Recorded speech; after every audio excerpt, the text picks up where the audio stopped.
Hello. All right. We're going to do a little cosplay through Dark Souls 3. And what I'm going to do, I'm Waldorf Salad. I'm not particularly good at parrying, just to give you a little warning initially. But what we are going to do is we're going to cosplay through this game as Macbeth. Macbeth, it's an interesting time to do it. 400 years or so since the Shakespeare play in 1606, and close to 1,000 years, almost exactly, from when he was born. So we've got the original Macbeth, at least as far as I can tell, from a quick Wikipedia, being something like Macbeth had Mac Finlake, which was an original Scot, an original Scottish king, born in 1005. So he would have been about 11 to 15 or something like that, kind of this year. So he's going to kick on until 1057, but we'll be finished with this game well before then. And he was the king of the Scots. Now, what do we know about the Scots? We know some stuff that gels nicely with this game. We know that he would have used a giant claymore, two-handed sword, which is exactly what we're going to grab. We know that he would have worn some chainmail and then some plate and then a crown later on when he gets it, and that's exactly what we're going to do. We know that he's going to sell his soul and he's going to be damned, and so are we. And we know that he's living in a world marked by destruction and invasion and things of this nature, and so are we. So that's the goal, to go and grab ourselves a little bit of a cosplay through Dark Souls 3. Now, I'm chatting away through all of the initial film, and I'll do that throughout this playthrough because I want you to be able to enjoy it yourself. So we've met a few of the characters there, and now we're going to head off to the main screen. If you see me out there, we're going to call ourselves Macbeth Salad.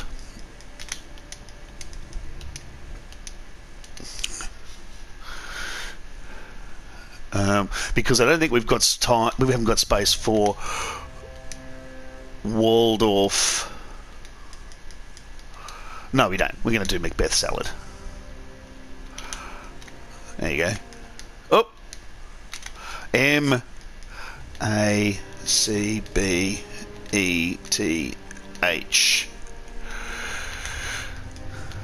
Now we're going to start life in this game as a knight, and you can see there we've got lots of options. We're going to start old because we're going to be an old king, but here are our options to open up the game, and you can see we can be a knight, which is a nice jack of all trades kind of thing, but we could be, if we wanted to, a mercenary. And you can see the mercenary's got high dexterity. That's going to be very helpful for particular types of builds, and it'll be a double sword wielding thing. But unlike Dark Souls 2, you don't get any of that double sword action, any sort of power stancing. You could be a straight warrior, and you can see that's pretty much a northern warrior, so almost Scottish already, but more of a Scottish grunt rather than a Scottish king. So he's, wielding a battle axe, and he's got the right hat, but not so much yet. Heralds, we pay heralds. Thieves, that's if you want to be an assassin-y type sneaky bastard, but not for us. High luck, you can see there if you're building for a luck build. Assassins, carrying the Estoc that everybody uses, way too much. Sorcerers, very hard to do initially, but very powerful later on if you want to do a high magic build. Pyro, again, kind of Celtic maniacs flinging fire. We'll do a little bit of fire flinging later on, but not a lot initially. And clerics with the mace. The mace is lovely in this. It's got certain skills and power stances and things, but nah, we ain't no religious types. And buck naked, deprived. I've done a deprived build. They're lots of fun, but this time we're going to be a knight. We want a fire gem because we are going to make ourselves a flaming claymore. Let's have a little look at the build. Now, if we grab our old guy there, and we're going to make our skin colour blue. Let's have a look. There we are. It's quite dark. Our base skin colour.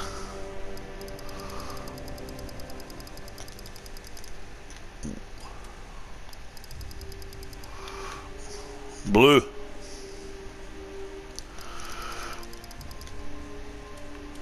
I'm going to take that all the way back there. There we go. Nice purple. Let's change the face detail and let's see if we can make that tattoo. We're going to make it blue and we're going to give him a bit of woad on the face. Let's have a look. Something like that. Let's give him a proper tattoo. What should we put on him? What should we put on him? You know what? I think I had it right the first time. Celtic cross. Something like that. Mysteries. The mysteries of the ancients. Let's make it blue.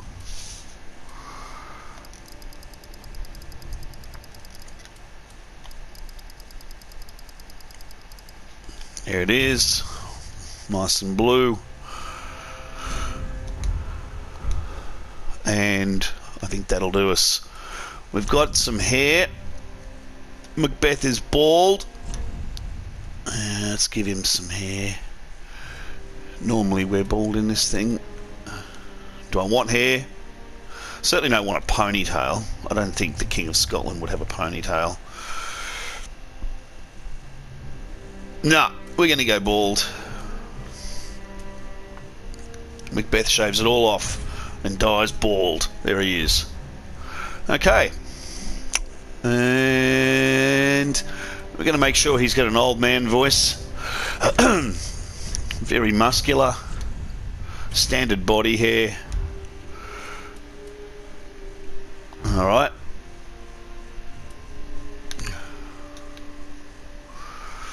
Okay, I think we finalised that. Alright, now so what we're going to do here is, as soon as we start, we find ourselves in this arena of death, this area of death. We're going to start in a graveyard. Now it's a graveyard we're going to come back to a few times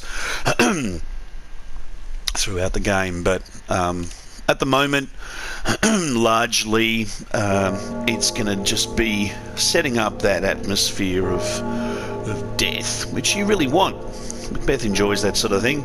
Lots and lots and lots of dead bodies. You know, and very much like the opening of the play itself, where we start just after a battle with bodies all over the place. That's how we start here. Now, the way the game works is, if for those who haven't played it, you're a little third-person figure, and you've got, that's us there. We're starting in a cemetery of ash, and we are called the Ashen One because we are a product of ash. So a bit of explanation. First of all, that's us. We are a knight. We have a long sword. Now I'm using a PS4, so the right bumper, that's one attack. The left bumper, that's the shield up. The right R2 for the long sword gets a nice jab, and the left R2 is a parry. If you do it at the right time, you can disable someone's attack. Now, two-handed, hit the triangle. A stronger attack, two-handed R1, big sweeping slashes like that. Two-handed R2. Oops, hang on, two-handed R2. Big swoosh, and you can adjust the time of that, so I can slow if I hold it, or I can do it really quickly. It makes a slightly different noise as well. Now, if you are two-handed and you click the left bumper, you get to do your special attack. So here's, you do that into stance, L1, big swooshing up, do it again so you can see it. That's really great for knocking someone's breaking someone's guard, getting under their shield. Two-handed R2, great big running stab, which is perfect for chasing down invaders.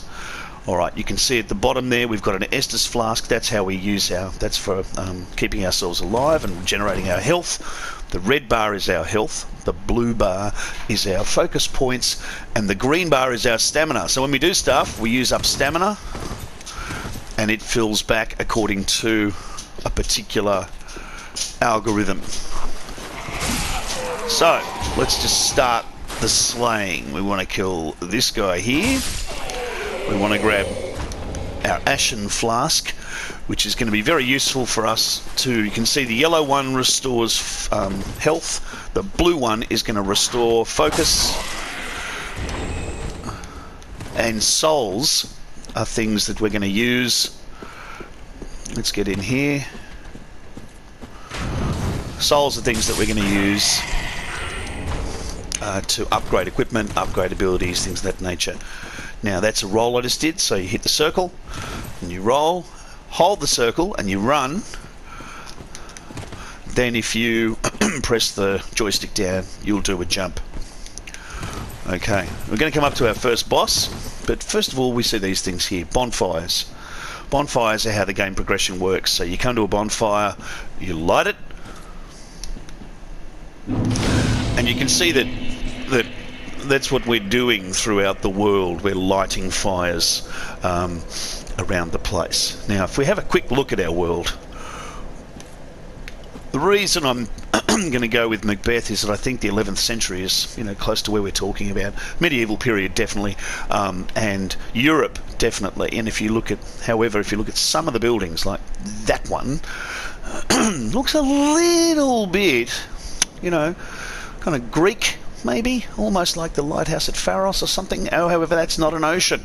That should be an ocean, and it's not. It's a giant mountain range, and we're somewhere up the top of a giant mountain range. Now we have ourselves the beautiful typical, there's some trees and things of that nature, and we can see down there bad guys waiting for us, and down there bad guys waiting for us. So let's not keep them waiting. Down we go.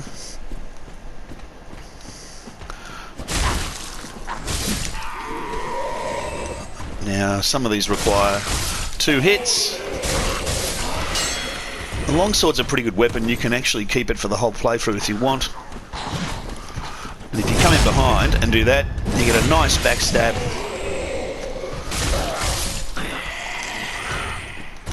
Now we're going to head around. A little look, nothing there.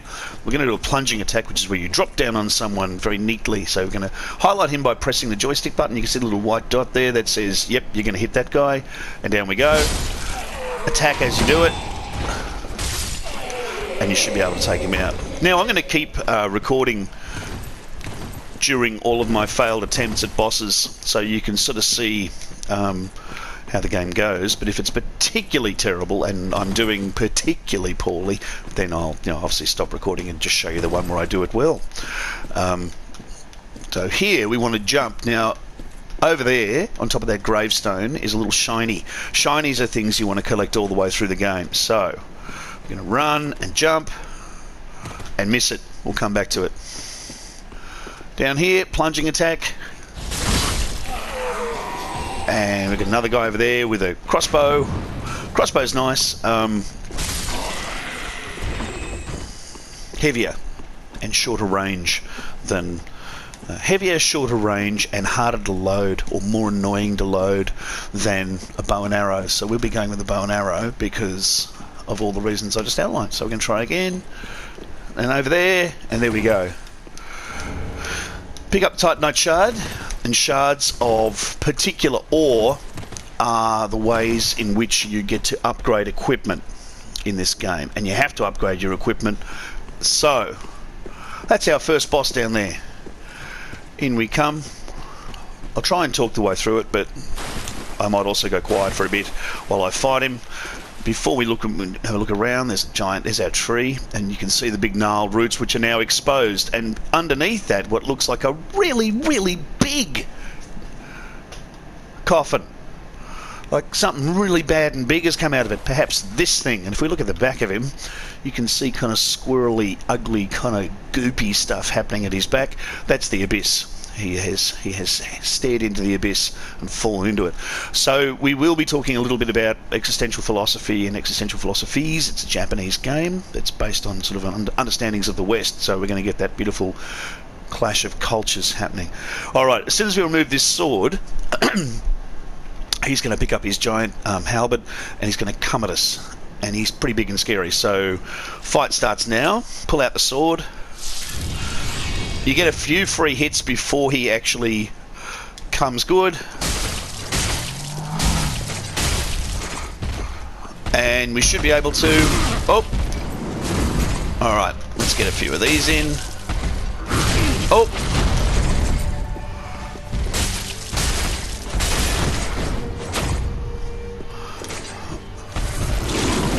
And some of that. And you can see that stuff.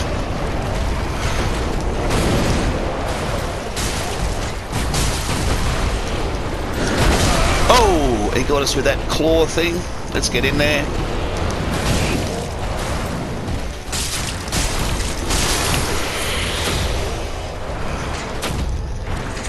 One more. Oh! No stamina. There we go. And Ludex Gunda, the judge. Ludex. And so, you know, a bit of Greek, bit of Latin is going to let us know that we really are talking about the sort of elite. Much like a tragedy, it's an affair of kings. Now, we've killed him. We've picked up, as you can see, in the bottom right corner, sort of pointing with my sword, sort of down there. You can see souls, 3,200 of them. Okay, going to light the bonfire and sit, rest there, and we'll pick up a little option. And I'll show you what these things mean. Now, this is for other players. Now you can bow, and I like to bow a lot, so we're going to stick bow there. We don't really want to point, so let's put rest there. And that'll do for the moment. And here's what they look like. That's a bow. We'll pick up lots of different gestures as we go through the game. That's the rest. It's nice to have a little break. Point down for when you've killed someone. There you go. Wave is particularly annoying. That just looks really fake. They got that wrong. Jump for joy. And just joy. That's straight out of Dark Souls 2. You'll remember that one. And point. That's very helpful when you've got summoned in characters. Alright. Through we go. We'll have a look here. Where are we? And you can see that there are candles lit. So there have been people here, there are people here. Some candles have been lit. Alright, now before we head in, let's have a look at our statistics, our stats. Now this is us. We're not in a covenant yet. We need 811 souls to level up. Now we can see that we've got 13 strength, 12 dexterity. Eventually we're going to want to wield our claymore, and we're going to need 16 strength and 13 dexterity for that.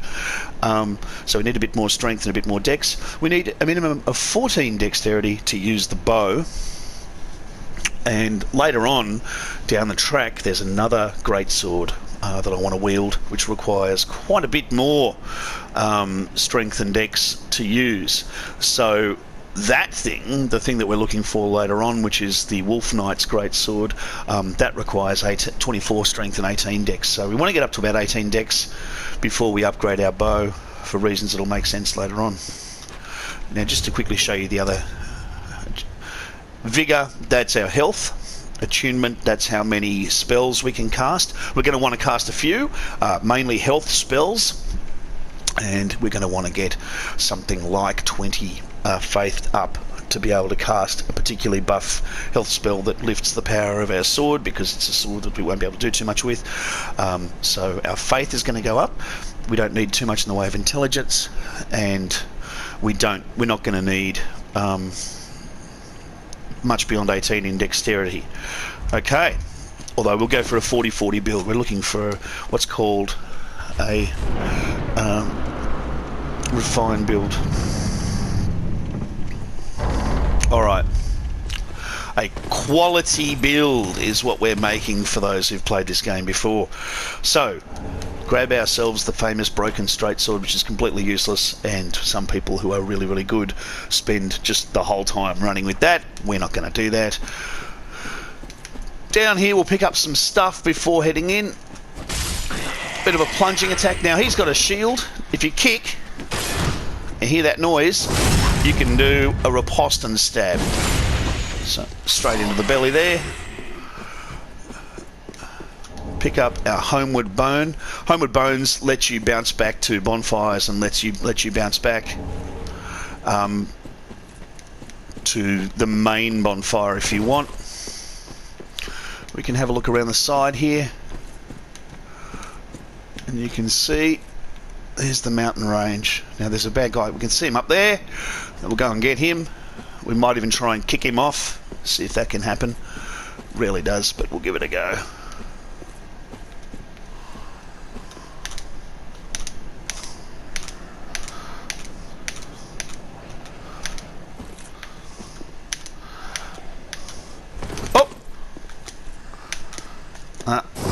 He's not going to let me kick him off. We'll just backstab him and fling him off. There's nothing here. Up we go. Now we can hear them sort of snaggletooth and snarling all over the place. We're not going to worry too much about them just yet.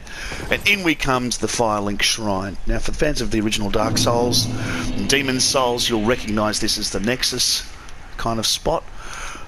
Looks like a place of worship, because we sort of have this great big central area with galleria kind of seating, all facing around a pit that isn't populated.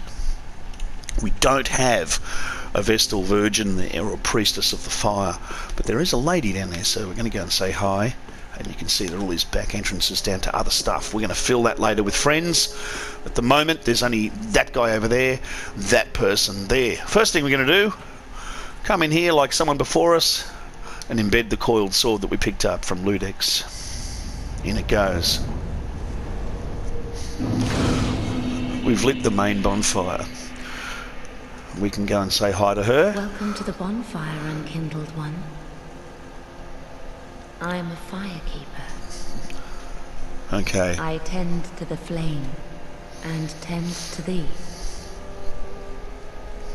The lords have left their thrones, and must be delivered to them. To this end, I am at thy side. That's our job. We are to grab the lords and bring them back. Alright, now we're going to need... Initially, we want... Very well. Then touch the darkness within me. Take nourishment from these sovereignless souls. So, the system here, the sort of theological system that we're involved in, is we're transmuting souls, we're selling souls to increase our power. So we want that up to 14. Remember, we wanted that up to... We want to get our vitality, which is our ability to hold stuff. So we're going to take our vitality... Actually...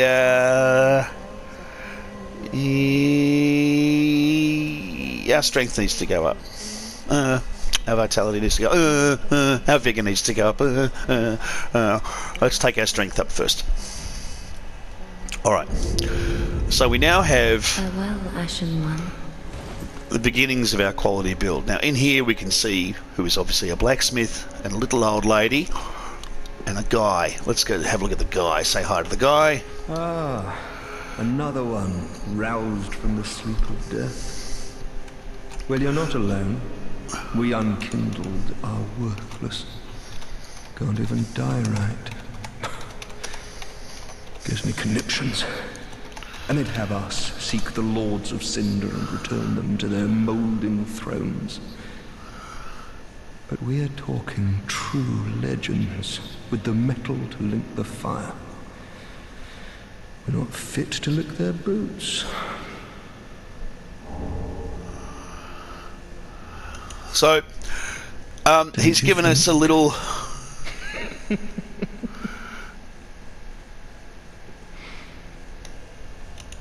We've got this idea of sleep.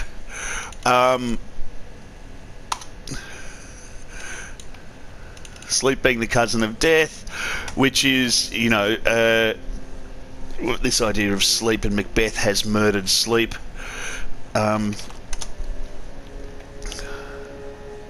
Macbeth does murder sleep. And here we are.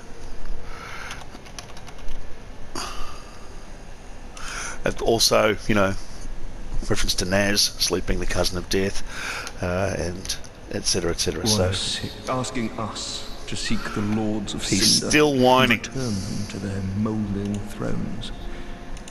We're talking true legends, those who would link the fire. We're not fit to lick their boots.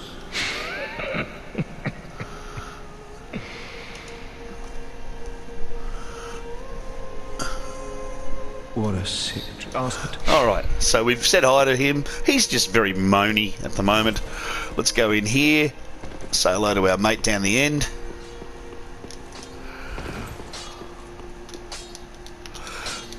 And we can meet... A newcomer, I see. I am Andre. I serve at this shrine. Andre. Smith, forging weapons. Now, if you look at Andre's back... You're in search of the Lords of Cinder, I trust. And his For a face... journey, I wager. You'll require good arms. Let me smith you weapons. I am a smith. Such is my purpose. So Andre there can do all sorts of stuff. He can reinforce weapons, infuse them with stuff, repair them, and you can. And in this game, unlike Dark Souls 2, you can move your Estus around, so you can actually choose how much Estus is Estus and how much is the other stuff. We can reinforce once we get ourselves a shard. I don't want to. Which we haven't got yet. We haven't got anything yet. We haven't met anyone. And we're going to say hi to the little old lady. And if we look at the little old lady, see if I can get in there, have a look at her. Her eyes are covered as well, and you can see that the little old lady looks a lot like a sort of older version of that very young lady. Her eyes are covered as well. Little old lady's eyes are covered. And her lady's eyes are covered. That's two. We really want probably three of them. Pleasure to make thine acquaintance, Ashen One. I am but a humble handmaid of the shrine. Weapons, armor, trinkets, and spells.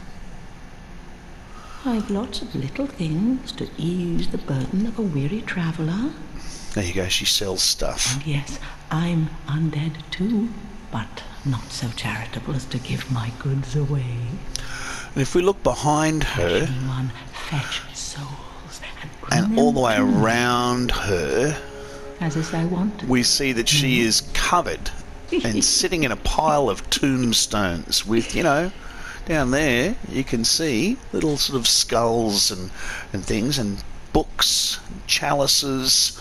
So she sells all sorts of interesting stuff that we're going to use a lot of later.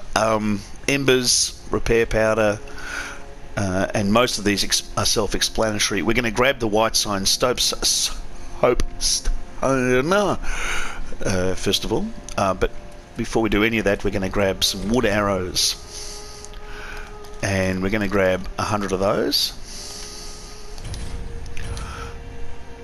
And we don't have enough to grab anything else now, so we might just keep grabbing those actually. There we are. Alright. Asher, bring me up with ash. Is it not us?